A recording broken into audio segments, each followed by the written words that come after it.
Si vous ne comprenez pas cette parabole, mais comment donc comprendrez-vous toutes les autres? Voici la question que le Seigneur Jésus pose à ses disciples.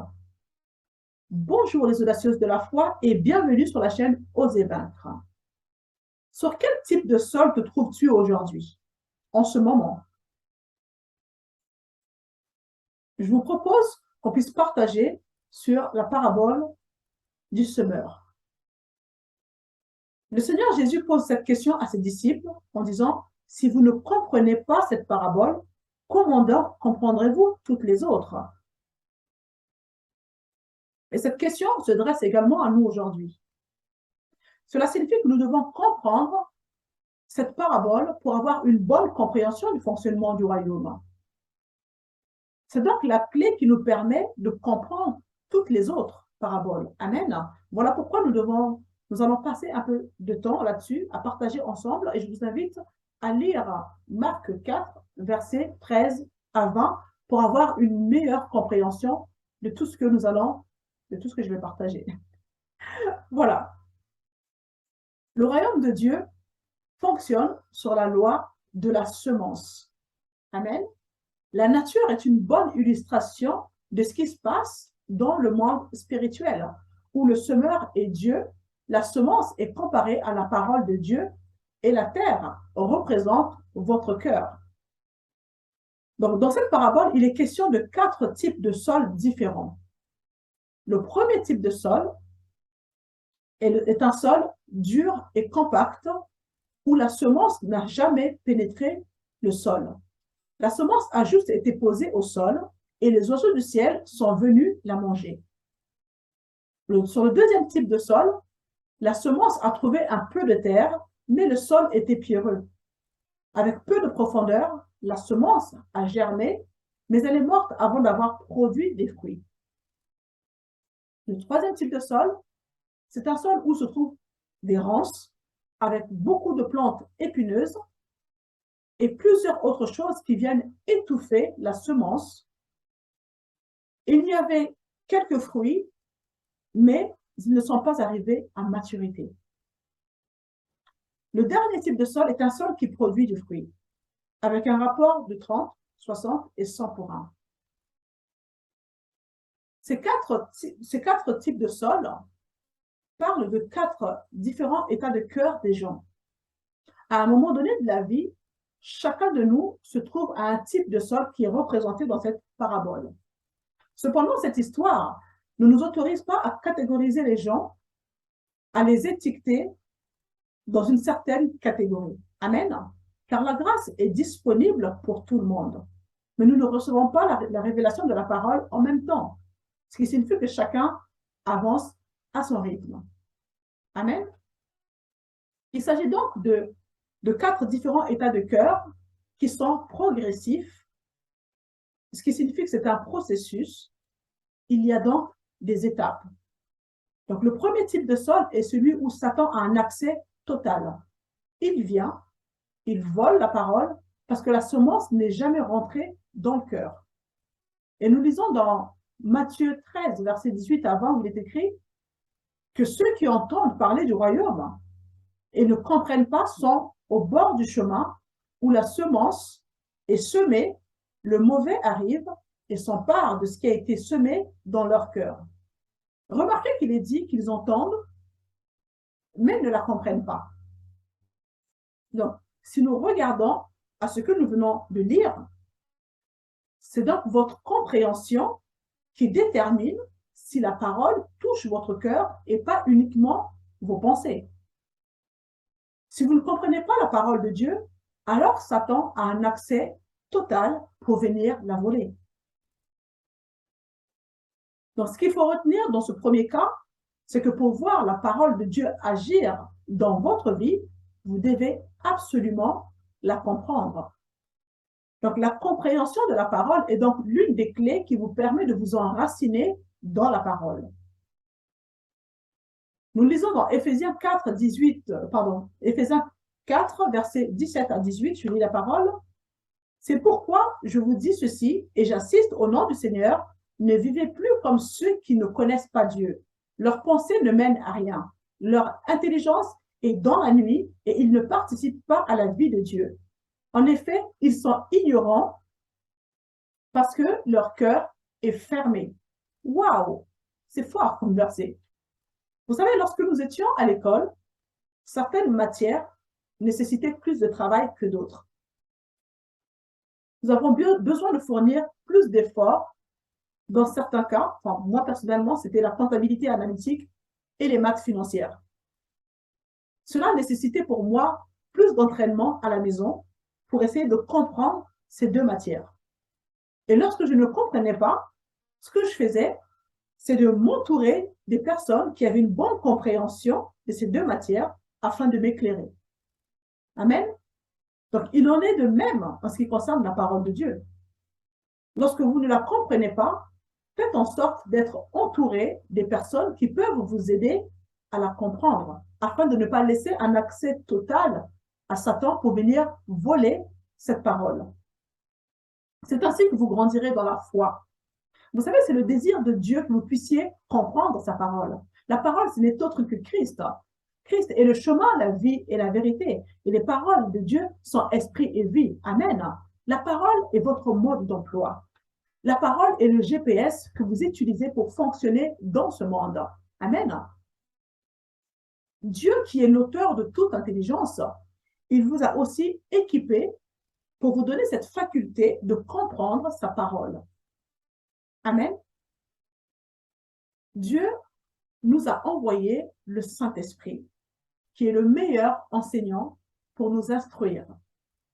Et dans Jean 14, verset 26, je lis la parole, le Seigneur nous dit, celui qui doit vous venir en aide, l'Esprit Saint que le Père enverra en mon nom, vous enseignera toutes choses et vous rappellera tout ce que je vous ai dit. Il est le meilleur professeur. Cependant, peu de chrétiens se présentent à l'école du Saint-Esprit pour être enseignés. Le professeur est toujours accessible pour dispenser des cours, mais les élèves sont trop occupés pour venir assister aux cours. L'ennemi nous tient dans une certaine forme de distraction, telle que les réseaux sociaux, qui font que nous accordons peu de temps au Saint-Esprit pour nous enseigner. Nous devons avoir le discernement d'utiliser tous ces outils avec une certaine retenue. Parce que je vous cache pas que moi-même, j'étais happée par les réseaux sociaux. Raison pour laquelle je me suis vraiment déconnectée de certaines choses parce que je sentais vraiment que je passais plus de temps sur Facebook, sur Instagram, sur Messenger. Je pouvais passer 2 heures sans même m'en rendre compte, alors que dans la parole, je mettais peut-être 30 minutes, parfois moins, pour être honnête. Donc, à un moment donné, j'ai vraiment ressenti qu'il fallait faire un choix. Et j'ai choisi, bien évidemment, la parole. Parce que c'est la parole qui me transforme, c'est la parole qui me change, c'est la parole qui me perfectionne. Et donc, à partir de là, j'ai fait un choix de me couper de certaines choses et d'accorder plus de temps à la parole. Donc, il est important pour nous d'aller assister au cours du Saint-Esprit. Les élèves sont tellement occupés à autre chose que Satan a un accès facile dans nos vies pour venir voler cette parole que nous recevons lorsque nous suivons les prédications ou quand nous allons à l'église. Amen. Nous voulons parfois avoir de la connaissance, mais sans pour autant la comprendre. Or, la compréhension vous permettra de poser des actes avec une certaine sagesse. La sagesse n'est rien d'autre que la mise en pratique de ce que vous comprenez. Si vous ne comprenez pas la parole, alors, bien évidemment, vous ne pourrez pas agir avec sagesse. Il est important de comprendre la parole. Ainsi, elle pourra facilement descendre dans votre cœur et ce qui va produire en vous la foi. Amen. Passons maintenant au deuxième type de sol. Marc 4, versets 16 à 17. D'autres graines sont tombées dans les pierres. Alors, le sol plein de pierres, ce sont des gens, au fait, qui qui entendent la parole de Dieu et qui la reçoivent aussitôt avec joie. Mais la parole n'a pas de racine en eux. Ils changent facilement d'avis. Lorsque viennent les tribulations, ces personnes abandonnent très vite. Ils ne supportent pas d'être persécutés à cause de la parole de Dieu. Il s'agit là d'un niveau où on commence à comprendre la parole, mais les racines ne sont pas encore développées. Donc, un petit conseil, mes amis, lorsque vous suivez une prédication et que la personne qui vous prêche libère une parole qui vous interpelle, parce que c'est sa révélation, prenez le temps de saisir cette parole, méditez là-dessus, de faire en sorte que cette parole devienne également votre propre révélation. Ainsi, elle sera enracinée en vous. Amen. Vous savez, si vous n'avez pas de racines, vous aurez du mal à résister aux tempêtes que Satan va lever dans votre vie. Et c'est là que la majorité de gens sont bloqués. Ils reçoivent la parole avec joie, avec enthousiasme, mais ils n'ont pas de racines en eux. Ils vivent des révélations des autres, ils vivent des témoignages des autres. Alors Satan va utiliser les soucis, les afflictions, la persécution pour venir voler cette parole qu'ils ont reçue avec joie et avec enthousiasme. Amen. Et c'est là que ces personnes ont tendance à abandonner, à lâcher prise, parce que ça devient difficile. Il est difficile de résister quand nous n'avons pas des racines. Amen. Et c'est la raison pour laquelle le découragement, la dépression, l'abattement s'installent dans leur vie. Amen. Donc, les soucis, les afflictions viennent voler la parole que vous avez reçue autrefois avec joie et enthousiasme, parce que vous commencez à la comprendre. Et Satan se déchaîne avec tous ses outils pour étouffer cette parole afin de vous empêcher de porter du fruit. Vous savez, quand on a des soucis, en général, nos yeux ne sont plus fixés sur la parole. Je vous rappelle que la parole, c'est Christ. Quand les soucis arrivent, nous avons tendance à nous tourner vers les circonstances. Nous fixons les yeux sur nos problèmes. Or, en faisant cela, l'ennemi gagne du terrain. Parce que tant que vous demeurez dans la chair, lui, il pourra vous vaincre. Mais si vous êtes tourné sur les choses de l'esprit, alors c'est là que vous allez puiser la force, la puissance, l'autorité pour pouvoir vaincre l'ennemi. Donc, son objectif, c'est de vous détourner de la parole. Il fait en sorte que vous puissiez vous concentrer sur les problèmes qu'il vous envoie pour lui permettre, lui, de voler cette semence que vous avez reçue et ensuite dominer sur vous. Amen. Il va faire en sorte que vous puissiez vous apitoyer sur votre sort, vous pousser à avoir envie de faire marche arrière, etc. Donc, d'ailleurs, la Bible nous dit que toutes les personnes qui veulent vivre une vie fidèle avec Dieu dans l'union avec Jésus-Christ seront persécutées. Ne soyez donc pas étonnés que celui-ci se déchaîne ainsi. Amen. Satan a peur de ce que Dieu a mis en vous. Il connaît votre potentiel en Jésus-Christ. Lorsqu'il vous voit, il voit l'esprit de Jésus-Christ. Donc, il sait que Satan, il sait lui-même qu'il a déjà été vaincu par Jésus-Christ. En Christ, vous êtes victorieuse. Amen. Donc, Satan, il a peur de ce que vous avez en vous. Il a donc tout intérêt à vous maintenir dans la chair, vous empêcher d'utiliser les atouts spirituels que Dieu a déposés dans votre esprit né de nouveau. Ne soyez donc pas impressionnés par ce que vous vivez, par ce que vous voyez, par ce que vous ressentez, par ce que vous entendez dire à votre sujet. Ne soyez pas intimidés par les manœuvres de Satan. Car celui qui habite en vous est plus grand que celui qui est dans le monde. Heureux êtes-vous quand vous êtes insultés, quand vous êtes persécutés, quand on dit faussement toutes sortes de mal à votre sujet à cause du nom de Jésus-Christ. Amen. Si vous n'êtes pas persécuté, c'est peut-être parce que rien dans votre vie ne dérange le diable. Et là, ça doit vous réveiller. Ça doit vous pousser à analyser votre parcours spirituel. Lorsque vous recevez la parole de Dieu, mes amis, ne permettez à personne de vous en détourner. Ne permettez à personne de vous en détourner. Même s'il s'agit des personnes très proches. Vous savez, Satan utilise souvent des gens proches, parfois même les membres directs de votre famille, pour vous déstabiliser. Mais vous devez tenir ferme. Tenez ferme. Il viendra attaquer la parole de Dieu en vous pour vous empêcher de porter du fruit. Il veut tuer ce zèle que vous avez pour la parole de Dieu.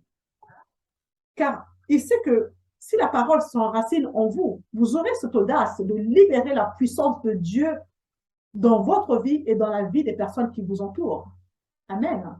Alors, son objectif, c'est de voler cette parole et de vous détourner de celle-ci. Amen. La loi de la semence et de la récolte est un système établi par Dieu. Il y a d'abord la semence, puis il y a le temps et la récolte. Personne ne peut contourner ce système. Pour récolter, vous devez absolument semer la parole dans votre cœur. Vous savez, le Père a créé la terre de telle sorte que lorsque vous semez, lorsque vous plantez une semence, ça pousse de façon automatique. La terre ne vous demande pas ce que vous avez semé. Elle va juste faire son travail, c'est de faire pousser tout ce que vous avez planté. Votre cœur fonctionne de la même manière. Alors faites attention à ce que vous semez en vous. Votre cœur ne fait pas de distinction entre les mauvaises semences et les bonnes semences. Une semence reste une semence. Donc la semence que vous allez planter, elle va porter du fruit. Amen. Elle va porter du fruit. Donc il est important de renouveler votre intelligence. Amen. C'est vraiment la clé pour marcher dans la victoire. Vous devez renouveler votre intelligence pour que votre pensée s'aligne avec la vérité de la parole de Dieu qui est devenue votre mode d'emploi. Et c'est cette semence-là que vous devez semer en vous pour pouvoir porter du fruit. Amen. Pour aujourd'hui, nous allons nous arrêter là. La suite, jeudi prochain. Si vous avez été édifié par ce message, je vous invite à encourager également les autres afin qu'elles grandissent, afin que ces personnes-là grandissent aussi dans la compréhension de cette parabole qui est la clé qui nous permet de comprendre toutes les autres. Partagez la vidéo, abonnez-vous pour ne rien manquer et je vous dis à très bientôt. C'était Ornella.